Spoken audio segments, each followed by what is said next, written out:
Now, most people can't use their full potential because they're limited, often by both mental and emotional straitjackets. They're often overwhelmed, don't feel good enough, and feel they're not really making a difference. Now, my guest today on the Neil Wilkins Podcast is going to change all of this for you. This is Arnold Beekes. Now, Arnold is the brain fitness trainer, and he enables professionals, managers, and entrepreneurs to improve their well-being, enhance their life and their performance and their creativity and pretty much everything else. This is profound stuff that we're going to hear about and how to do it. Welcome to the show, Arnold. Thank you very much, Neil. Great to be here. Yes, and when we were first introduced, I just had a feeling that this was the time to have this conversation. I think so many people are feeling overwhelmed. They're feeling the stresses and strains of business, but also life around us. There's so much uncertainty in the broader world, with politics going crazy, the climate, everything kind of seems to be coming at us from different directions. This is important stuff to be looking into for your own sort of well-being, isn't it, right now? Yes, I'm inclined to say, unfortunately, it is. It is a challenging time, and it's not that this is the only challenging time, because I can imagine if you were living in 1938, 39, just before World War II started. Well, actually, my parents lived then, but they didn't know about the rest of the world. They only knew their street and then probably their family. So those times are actually quite comparable, but they didn't have the scope what we have with the internet, that you know what's happening all over the world. It's a real pressure, isn't it? Because it takes you probably, well, I'll be interested to know your perspective on this, but it takes you too far out of yourself. Often I think people are kind of living somebody else's dream, or they're feeling fearful of things that either they can't control or that are just so away from them, and yet they feel impacted by it. Have we become too external? I'm inclined to say yes. One of my main starting points for people is that I hope that from my teaching and coaching, people will understand that you got to learn to live inside out rather than outside in. And we are, by all the distractions in our world, we are inclined to live from the outside in. So everything what happens, whether it's on TV, on your phone, in a movie, on billboards, what your friends are saying to you, all of that is outside in, and that has an impact on you. Yeah. So, and it is the combination of everything in your outside which influences your inside. Whereas I would like to help people to reverse that and first start to live from your inside out. So I'm really curious then, Arnold, about the roots of this. And I think people listening to this will be probably at this stage saying, hey, that's me. I understand that. That is what I do. So I want to go deeper into how to kind of understand and learn more about it a little bit later. But I'm very curious about where this begins, because this feels like something that maybe goes all the way back to childhood. I'm even inclined to say that it goes back to the moment you're born. The moment most people are born, when are you a good kid? When was Neil a good baby? When you do exactly what your parents tell you to do. And whether it's eating, it's sleeping, cleaning up your toys, that's when, Neil is a good kid. Yeah, he's a good kid. Yeah, he sleeps all night, so I don't wake up in the middle of the night. Then maybe you go to kindergarten, but let's say you go to primary school. When are you a good student? When you do exactly what the teacher tells you to do. You go to high school, same story. You're supposed to do what the teacher tells you to do. Maybe you go to higher education, can be vocational, can be university. When are you a good thing? When you do what the professor tells you to do. Then you start working. When are you a good employee? When you do exactly what your boss tells you to do.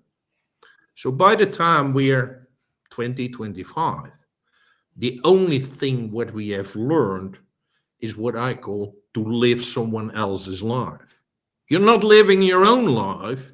You're living the life of your parents, your teachers, your bosses, your spouse when you're married. And so it's like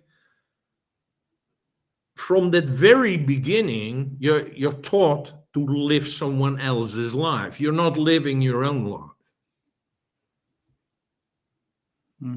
So this comes through in our responsibilities in all the various roles that we have. So, I mean, if we go to the other person now, so if I am a manager, a boss, if I am a spouse to somebody else, if I am a parent to a child, be they younger or an adult now, it's our responsibility to kind of not do that then, isn't it? Not force people into our agenda. But that's so difficult, isn't it? Because we alone are trying to survive too. So this is complicated, isn't it? This kind of human interaction. Yes and no. It is complicated because we're doing this for hundreds, maybe even thousands of years. So it is part of the system. Well, the education system started actually in the UK around 1850, but all the rest of the stuff where you're supposed to do what your parents and your bosses and everybody else, and because it's become such an ingrained habit, you don't look at that habit of a way like, maybe I should do it differently. Because your parents did the same, your friends are doing the same, your neighbors are doing the same. So you're not inclined to revisit it. So that makes it, that is the difficult part. The way to do it is that if you allow people to be themselves. So if I'm not trying to change Neil, but I say, who's Neil? What's unique about Neil? What can he do? What's his talent? What's his stuff? Rather than say, I want Neil to do this, this, and this, you will be totally surprised by how much people can grow and how much people can perform, how their well-being increases, how their health increases, how they can do things which they never thought they could do. So as far as my experience goes, it only has benefits, but indeed it requires a shift. Yeah, and I guess that shift is, I mean, it sounds wonderful, doesn't it? I mean, it really does. I cannot imagine anyone saying, I don't want that. I don't want to be me. I don't want to be living my perfect life. I don't want to be serving myself, but also providing value to others, but on the things that I'm good at. No, I don't want any of that. Of course, people are always going to say yes. And yet, then they'll look at their phone and they will start doom scrolling through their social media timeline and copying everybody else, feeling fueled by the fact that I'm wearing this particular brand like everybody else I see on my social media feed. I'm going to be doing and thinking and feeling exactly as they're feeling. So I feel part of a community, part of a, let's call it a tribe. It's my tribe, and I resonate with them because I identify with them. This is a hard thing to break out from, isn't it? For people who don't necessarily have that maverick spirit in their DNA. But can we all do this? Is there a choice here? Of course you have a choice. We have choices all the time, although we don't perceive them as choices. But although I agree with it, you say that, yes, everybody would like to be themselves, but there's a but. and yeah, and the but is about, it takes courage, it takes effort, it takes willingness to be different than other people. It takes courage to, well, get out of the mold and be yourself. So it will have an impact on your environment, because people will say, Arnold used to be such a nice and social guy, but now he's not doing it anymore. Huh? I don't know why, but a simple example pops up. When I grew up and when I was in my 20s, I used to drink alcohol. Yeah, and I played sports. I played hockey, and then when the match was over, we would drink beer together with our opponents. Yeah? At some point in time, I made the decision. I stopped drinking alcohol. So after the match, hey Arnold, a beer? No, please give me some water. What's that? Huh? And people, what's happening to Arnold? He's a bit strange. He's drinking water. Huh? Oh, do you have to drive or you still have to work? No, I stopped drinking. Huh? So it takes courage and just really stand behind your own choice. Rather than, well, that's in your intro you mentioned, well, you didn't mention the word, but it's about external validation. It's like, I do what everybody else does. Yeah, and I don't want to be different. I literally want to fit in. Huh? And fitting in means drinking a beer after the match. Arnold doesn't fit in anymore. That's difficult though, isn't it? I think for a lot of people, I mean, you and I totally, I mean, I went through that journey as well, Arnold. Absolutely that journey. For me, it was rugby. So I was playing rugby. And of course, that is a very similar thing to hockey with the aftermatch kind of drinking and stuff. And I had the first beer and I thought, I really, really don't like beer. I'm not doing it. And literally from that day forward, it was, I don't drink alcohol. So I'm absolutely with you on that. And I guess there's something, and you might have this as well, Arnold, almost kind of in your own, let's just call it DNA, but your own sort of personal makeup that gives you the confidence to be able to do that despite the external validation. Because if people are criticizing or trying to find excuses to bring you back into the tribe, into the community, it is very hard to stand firm and say, no, because people will always say, and I'm sure you felt this, was, oh, well, just the one, go on, just have the one, and then they know they've got you back. And it does take a lot of, and I'm not saying that you and I are just great and we're better than everybody else, but it takes a certain type of person to be able to do that and sit with it, doesn't it? Because it's hard if you're pushing against the tide. I'm inclined to answer yes and no again. The reason is that I believe, and I've seen that with my clients and friends and people I work with, is that everybody can make that move as long as you really want it. And you said DNA. What I've noticed is that we have some built-in barriers to change. That you could say maybe it is in our DNA. It's like there are barriers to change.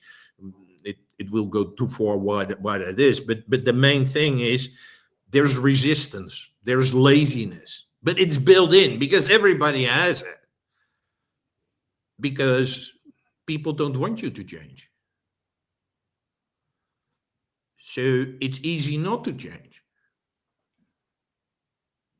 But that doesn't mean you cannot do it. Everybody admires, well, that's on the social media, but that's everywhere. They admire a music band, a singer, a sports person, a painter, and they're all like, yeah, and they read books from them, they watch movies from them, they're like, oh, they're so different, they're whatever. Yeah, but that's because they follow their own path and not the path of someone else. Yeah? So it's kind of a contradiction, because we want to be the same as everybody else, but at the same time we're admiring someone who follows his or her own path. But it doesn't mean, yes, there is resistance. Yes, there's laziness. Yes, it's like more to stay in your comfort zone. It's like, yeah, give me that beer, yeah? or whatever thing. But it doesn't mean you cannot do it. Every so-called successful person, and I'm not talking financially, but it's like, what did they achieve in their lives? Build hospitals, help people in Africa, and all these things. It takes effort, but it can be done. And then it's really very fulfilling, because it's much more fulfilling to be Neil than to be, well, the Neil who your parents want you to be, or your rugby mate. In the end, it's much easier living. It's more fulfilling. It's more easy. It's like, I'm just doing what I want. It's really settling, isn't it? I think, you feel yourself. You don't feel, as you say, subservient to other people or systems or particular workplaces. You actually feel like you. And there's something really amazing about waking up every morning, isn't there? Just thinking, hey, I'm me. And it sounds a really simple little kind of strange thing to say for somebody who hasn't been through that journey. But it is quite profound, isn't it? When you suddenly realize, hey, I'm me. Where does somebody start? If they like this, where do they begin? Because we're talking theoretically really here for some people, but where do they start this whole journey? I have 3 starting points. The first one, you have to realize it's not your fault. It's not your fault that you, at this very moment while you're listening to the podcast or watching us, that you are living, maybe very likely, the life your parents want you to live. It's not your fault. You did nothing wrong. It is the way our society is organized. It's the way what is supposed to be done. So, but that is really important, because otherwise you start to blame yourself. It's like, oh, I'm stupid. I should have done it differently. Well, you couldn't. So it's not your fault. The second point is, I would say to people, is like, be a beginner. Because I was in the beginning of my 40s when I started this process. What does it mean to be Arnold? What are my talents? What do I like to do? What do I find interesting? I tell you, I had no clue. And I've been coaching people for nearly 50 years. So the main question, which was asked to me by my coach when I was 40, in the beginning of my 40s, I had a coach, and I was just coming out of the corporate world, and I lost my job and whatever. And he said, "Arnold, what do you want?" I said, "I don't want this. I don't want a boss. I don't want a company which is bureaucratic. I don't want this." Arnold. But what do you want? And I'm like, honestly, I had no clue. This was the first time in my life, and I was 40, 41, something like that. Nobody ever had asked me that question in my whole life. Not my parents, not my teachers, not my bosses, not my spouse. And I'm like, I'm not easily lost for words, but then I was. And that is what I noticed with all the people. And since then, I'm working with people and I'm doing the same thing. But what do you want?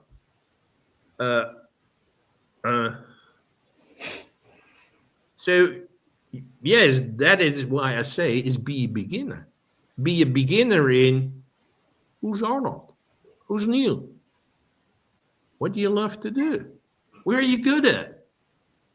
The main question which I ask people now is, what is your uniqueness? Uniqueness? I'm doing my best all day to be the same as everybody else. I'm constantly trying to fit in. Yeah, but what's your uniqueness? What? Am I unique? Yes, you are totally unique, and you know that deep down. So number one, it's not your fault. Number two is be a beginner. And number three, we touched upon in the beginning, is like live from the inside out instead of the outside in. So when you say it's deep down, that's interesting. So everybody has this then. It's innate inside us. Everybody can come up with these answers. Is that what we're saying? There's nobody listening to this who could not do this. Everybody can do this because it's deep inside us. Yeah, but like with everything in life, whether it's playing football, whether it's painting, whether it's growing nice flowers in your garden, whether it's teaching English, it all takes time and effort. In this time of where there is so much focus on instant gratification, and it's like, yeah, it's like, what is it? Couple of second TikTok video and your whole life got to be changed and you will be a millionaire next month. It's all BS. It's everything takes effort. Look at what I mentioned. Cristiano Ronaldo, arguably one of the most famous football players in the world. That guy works the hardest from everyone, and he's done most of his life. So it's not like, yeah, it's easy to him. No, he worked very hard for that, and he still is actually. There is, I don't know whether there's an author called Stephen Pressfield. He's famous for a couple of books. The main book is The War of Art, which I highly recommend.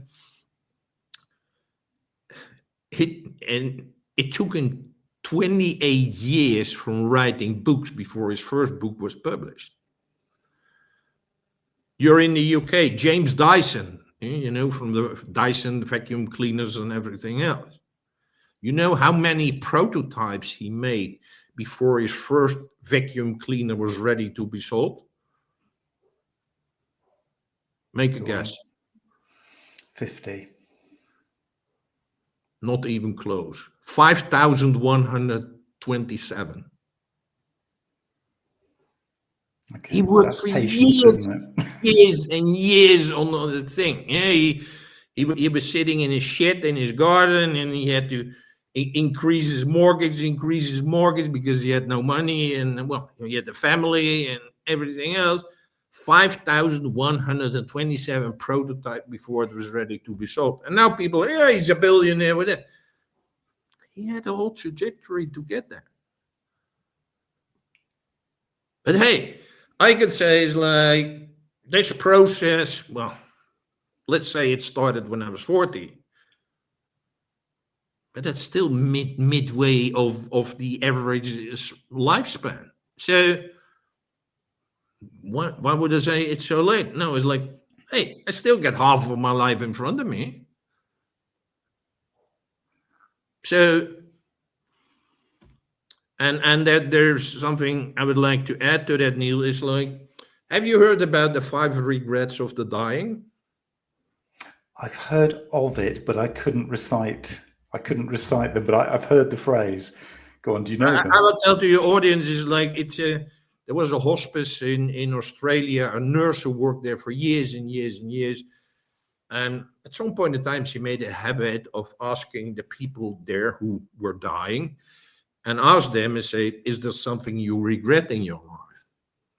And as she'd been asked that, well, I don't know, many, many times, she came out with a top 5. That is literally the title of the book. What was number 1? Number 1 was not living a life true to yourself.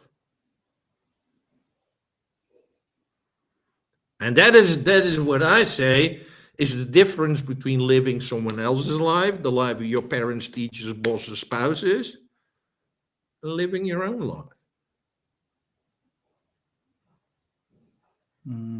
And so in there, kind of to me, it kind of gives a clue as to what the answer might be then, doesn't it? Because if you were to ask, and I'm guessing with your clients and the people that you teach and pretty much everybody that you engage with, those who get it quickly, they understand, okay, this is what I want. This is where I want to go. This is, I mean, let's use the word purpose. This is my purpose. Once they find it, and once they kind of open up to it, and once their heart feels it, and once they smile because it's like, I know what it is, everything's so easy beyond that point, isn't it? Because it's that initial battle to try and uncover it that's always going to be the hardest thing. Or am I wrong? Yeah, I actually don't like that word, like, what's your purpose? What is your calling? What is your intention? Because it frustrated the hell out of me. Because when I started reading those self-help book, personal development, everything around that, you need to have a purpose. But I have no clue. Well, I don't know. I started to become angry at myself and frustrated, and I'm like, I don't know, because it can be this, can be that, can be that. I was like, I'm stupid. Really, I'm not making this up. I was really like, why don't I know these things? But actually, it's only a handful of people who know what their purpose or their calling is from a very young age, and most people have no clue. Yeah?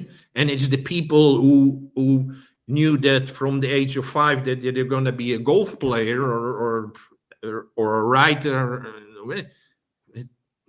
99% of the people don't know. So, but it's that 1% of the people who are shouting, and they have these bestseller books, and you need to have a purpose, and you need to have this.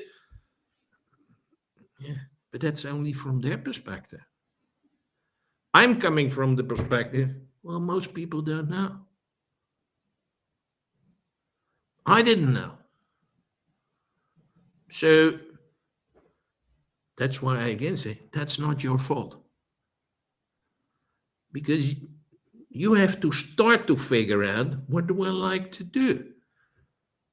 What am I good at? But that means trying. That means being curious. That means practicing. And that means like over and over again. Oh, I tried this. I don't like it. I tried this. Oh, I don't like it either. Hey, this is really interesting. Maybe I could go a little bit deeper. So it's just trial and error, practice. And then at some point in time, you're like, oh, I'm moving into mental health. If you would have told me 5 years, 10 years ago, Arnold, they're going to ask you at podcast to talk about mental health, that would be, hey, you're totally nuts. These things emerge. But that is why I don't like a lot of the literature and everything. Like, you need to have this and this and this. Yeah, that is just like I said, not even the 1% of the people who are lucky to know it. But most people don't. But that doesn't matter. What matters is that you try different things. And to make it more complicated is, as I change, my interests change. So when I grow older, I don't like doing this anymore, but I find this interesting, which a few years I didn't find interesting. So as I change, as I grow older, as I get more experience, things change. So it's not static. We always think about life, about work, that they call it the end of history illusion. It's like after a certain point, it's like, no, everything's going to be the same. It's going to be stable for the rest of your life until you die. That is not the case. Things will change in your environment, in your life, in your health. And so don't get stuck. It's like, I'm 25, I'm 30. I got to know what I do the rest of my life. That's stupid. Because it can and most likely will change many, many times over. But that makes life interesting. That makes you sharp. That keeps you growing. That is what's needed to keep your brain healthy, is to keep on learning and growing and changing and trying new things. So I was going to ask, because I think, before I forget, because I will always forget this stuff. In the moment, it's like, oh, I must ask Arnold that. And there was something that just jumped in. I thought I have to ask: is this about giving yourself permission? Because it feels like there's a little theme developing here. One, that you said it's not your fault, and two, there you've said almost, and I'll paraphrase you, but correct me if I haven't got this right. But you're also saying it's okay to fail. You're giving yourself permission to fail. You're giving yourself permission to say, it's not my fault. I wasn't the cause of where I am now and how my situation has evolved, but I can now do something about it, having recognized it. But also, I give myself permission to fail at the things that I'm going to try, that maybe I'm not going to enjoy, or maybe I'm not going to be very good at, but that's okay. Is this all about permission? I would even go a step further. Yeah, you are right, but I will take it a step further. Is like thinking in terms of failure is the wrong answer. There is no failure. There is no failure as long as you try. The only failure is if you don't try. For the rest, what happens, it doesn't matter. And you elaborate on what I say to people is like, what can I do? What the number one thing what I say to people, and it sounds maybe a bit unbusinesslike, but I'm convinced it is true. The number one thing is be kind to yourself. Because by using the word, oh, this is a failure, I didn't do it good, I tried this and it didn't work. That is negative thinking. That is in being angry, frustrated at yourself. But it's like, no, be kind to yourself. It's like, hey, I tried. It didn't work, but I tried and I know that's not for me. Excellent. So is this all about kind of almost self-coaching, isn't it? Because I find is a tiny little story. It again goes back to the sport thing. I've played a lot of racket sport in my life, actually throughout my life, really. And sometimes when the result didn't go in my direction, people say, oh, you lost. And some days I would say, yes, I agree, I did. And other days I say, I didn't lose, I was beaten. And there's a real little subtlety there, because if I lost, it means I didn't perform. But if I was beaten, I could have really performed. It was just somebody else performed better than me. And so what I've done, and people say, oh, that's just, you're a marketer, so you're kind of marketing to yourself, trying to put a positive spin on it. But I said, no, it's not that. I said, it's a reflection on how I have done, because it is about me on the court. It is about me performing. If I get beaten, great, credit to my opponent. But if I lose, it's the same actual result there. But if I lose, then that was about me. And I think for me, it's really important, that kind of self storytelling inside of us, because for me, it kind of impacts on everything we're talking about here. I don't know, what would you think about that? This kind of internal dialogue that we all have going on. That is why I say be kind to yourself. Your inner voice, which says you lost, that is what we call the inner critic. Like, you didn't do that right. You didn't do that right. That should have been done different. That's blah, blah, blah. Yeah. It's literally called the inner critic, which is awful, because it's your voice inside of you complaining about you, and actually that's going to make things worse.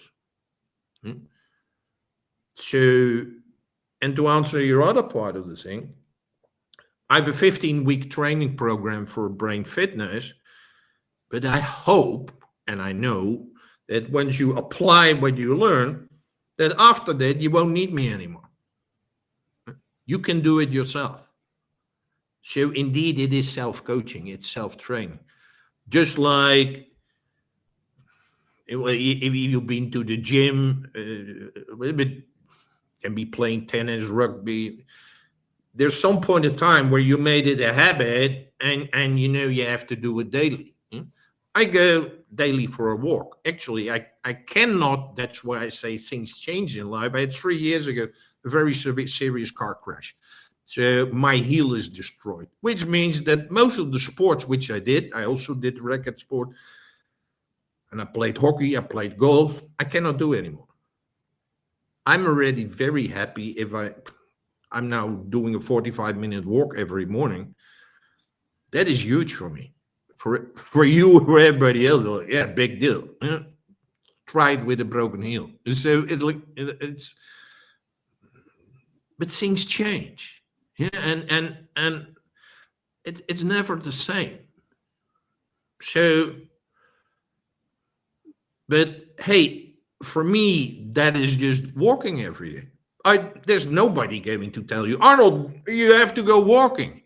No, it's part of my habit, it's my daily routine. So that is what I do with my brain fitness is after the training, you can create your own daily habits, rituals, like you want it to do. So I think I'm not doing a good job if after that the people go, Arnold, what should I do? Arnold, what should I do? It's like then I failed. Then I failed. So it's that is why I think with a lot of therapy, with psychologists, where people go for 20 years twice a week to the psychologist.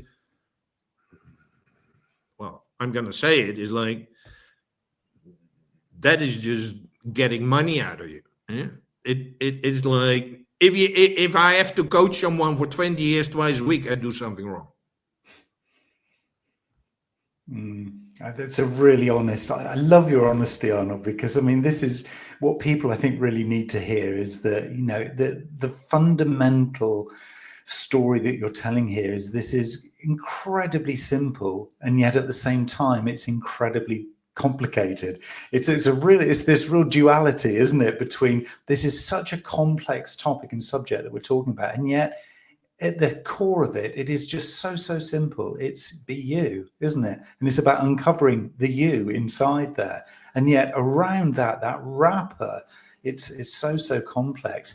So after the 15 weeks, let's say, if somebody then is off on their own, they're quite happy with, you know, the service that they've had, they've been on the masterclass, they've got their brain fitness in you know the right kind of state. Do they then look for external validation, or do we not need that anymore? Is once you're kind of through onto the other side in this amazing kind of life that you're living, and it's all about you and you're delivering value to the world around you, do you not need external validation on that other side? Generally speaking, you don't need it. But it depends on which age you start with this process. I told you I was in my 40s, but in my 50s, it's like, I know there is still a tiny part of me which still loves external validation.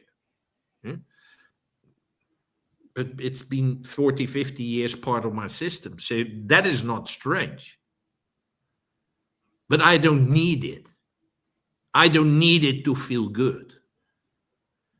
So, well, here on the on the podcast for your listeners, there's a marketplace called Podmatch where demand and supply are connected, and you get a review, a reference. Actually, a few days ago, I get a reference, and it was beautiful. It was like, wow, I couldn't have written that better myself. So I'm like, so I was happy with that. but I don't need it because I knew in that particular podcast, I did my best. It worked out fine and it was great. So without it, I still would have felt good. But now I'm like, oh, that's nice. That's kind of that person to do. Huh?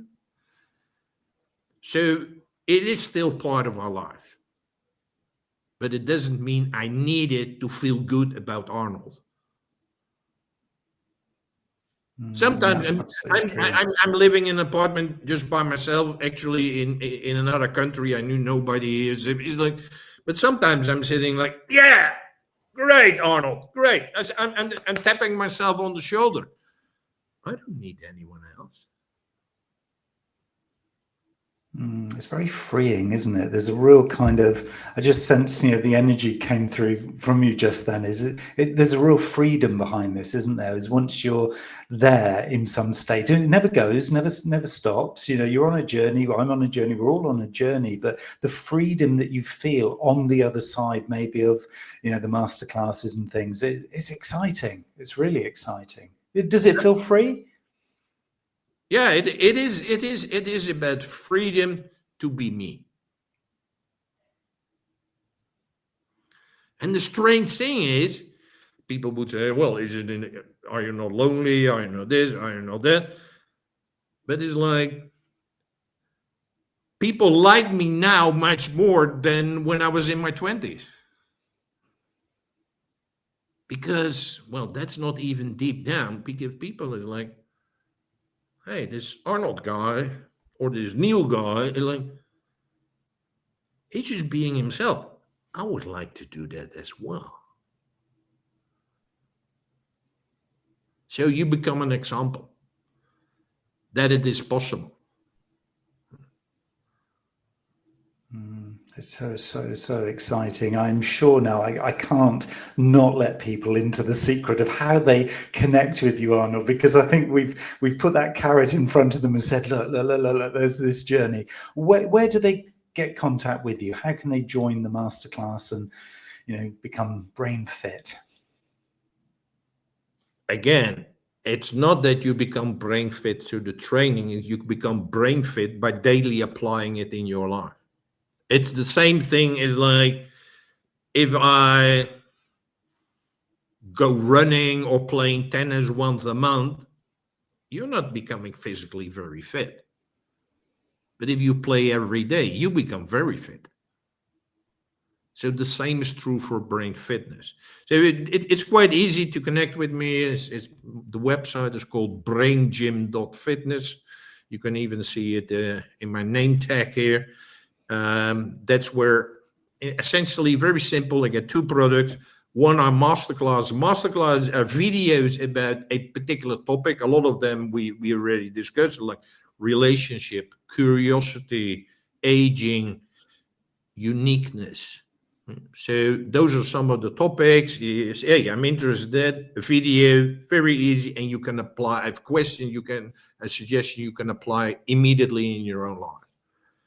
If you really want to move from fitting in to flying out, from living someone else's life to living your own life, I have a 15-week training program. It just means one session of 90 minutes each week. Then hopefully you do some homework, and then there's the next week and next week. That's 15 weeks. That's it. Simple as that. braingym.fitness. So braingym.fitness, people, go and explore and start to become free, start to become the real you. I just love this. I mean, there's nothing not to like about this, is there? It's so kind of, at the time we're recording this, it's quite early in the morning here, and it just feels, what a start to the day. And so, when you're building your habits, I think this is going to be a really, really exciting journey for many, many people. Arnold, this has been just such a great conversation. I absolutely love this. There's so many more questions and things that we could talk about, but I know you're a busy guy, so I need to let you go. But thank you so much for your time today. Yeah, I loved the conversations. Thank you for being open-minded and sharing, Neil, as well.